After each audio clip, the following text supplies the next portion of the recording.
1933. Cette année-là, le thermomètre frise les moins 20 degrés dans plusieurs grandes villes du pays. La rigueur de l'hiver congèle l'Hexagone.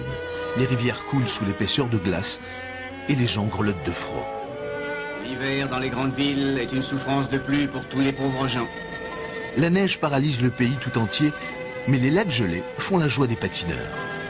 On patine à Versailles, et c'est de l'audace, car la glace n'est guère épaisse.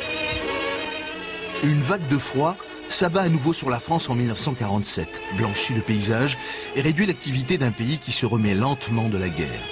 Mais à l'époque, le froid en saison est vécu autrement. Les enfants, par exemple, chaussent les skis pour aller à l'école avec un certain plaisir et peu de gens se plaignent de ce temps, à ne pas laisser un chien dehors.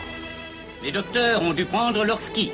Moins heureux ou plus heureux, les facteurs ont dû cesser leur tournée.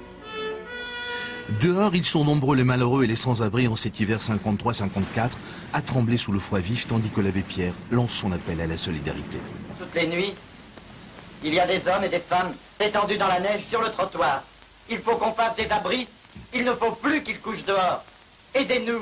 Le froid partout avec ses congères et des centres-villes enneigés. Des toitures effondrées comme la gare à Perpignan sur le bitume gelé. Des trains arrêtés en pleine voie. Dans de nombreuses régions, les trains ont été bloqués par la neige. Un vieux port qui a perdu ses couleurs et des Marseillais impressionnés que le général hiver ait poussé ses frimas jusqu'en Méditerranée. Le froid qui recroqueville Paris en 1963 et dure plus de 3 mois avec un sol qui gèle jusqu'à 60 cm de profondeur. Une banquise à Dunkerque et les journaux qui titrent « On marche sur l'océan ».